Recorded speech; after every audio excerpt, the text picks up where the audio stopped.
Sveiki. 2 dienas pas mus vyko intensyvūs darbai. Buvo didžiulė talka, tai norėčiau parodyti, kaip viskas pasikeitė. Štai tiek dabar turim medienos.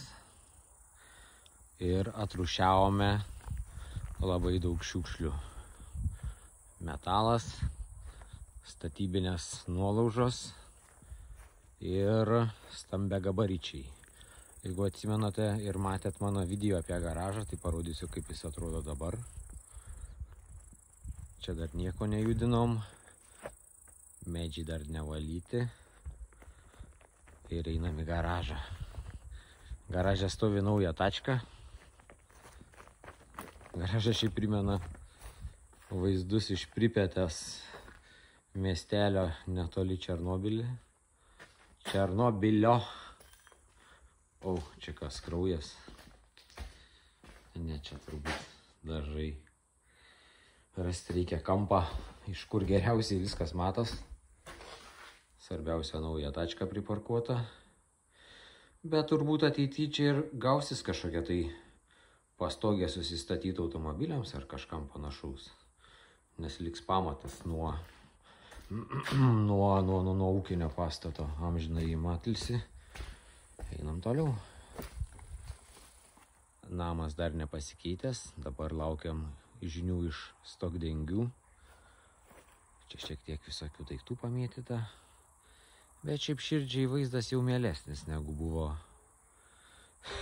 buvo prieš savaitę ir 1 dieną. Ten biškį pasandėliavom, reikalų.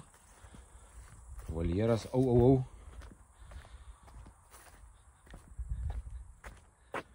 Pirtis irgi laukia naujo stogo. Šiaip iš tikrųjų išvalyta labai daug medžių, bet daug ir liko. Žiūrėsim, kaip jiems seksis išsitiesinti, neskubėsim jų pjauti, bet kada galima nupjauti vėliau. Kažkas ką tik pabėgo iš kadro. Horonšteinas kamina. Čia jautresnis žmogus galėtų ir pasikabinti ant jo po tokių įvykių. Šiaip iš beržų dar kažkas liko, nemažai, šiaip atsiveria žiauriai geras vaizdas. Debesėliai. Statybiniai visokie šūdai.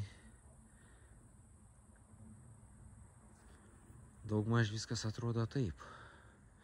Buvo 2 sunkios dienos, nebuvo kada filmuoti, nes judesys vyko nuo ryto iki vakaro. Maitinamės kiaulienos šašlais. Realiai beveik vien tuo, nes yra labai pigu, nes medienos daug turim. Skraido gandrai. Dabar aišku nepagausiu, bet skraido matyt tėvai. Aišku, naujo lizdo šiemet jie nebesuks, reikės laukti pavasarį grįžtančių, bet dabar jie taip pat į žiemot dar jiem per anksti skristi. Jie čia labai kažkokių didelių reikalų neturi, bet vis tiek jiems reikia dar turbūt čia pabūt.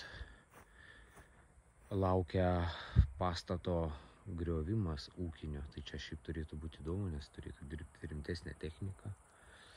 Norėjom ardyti stogą, asbestą, bet supratom, kad čia yra pasitarus su rimtais žmonėm per sudėtingas ir pavojingas darbas, tai teks tiesiog rūšiuoti asbestą į tą žalią konteinerį tada, kai jau bus nugriautas. Čia biškį ranką pamojavau taip, kad nieks nesivaidentų. Po kamerą užsidegėm šulinius laikinai. Šuliniuose pilna visokio šūdo, čia irgi reikės juos valyti. Tai daugmaž dabar tiek. Toks lengvesnis vidosas, todėl kad reiks važiuoti ilsėtis. Iški žemės pafilmavau. Outfitas tas pats vis dar. Geros Adidas kelnės patapo į dar geresnės darbinės kelnės. Svarbu, apsauga nuo erkių. Tai ačiū, kas žiūrėjot. Ačiū ir tiem, kas nežiūrėjot.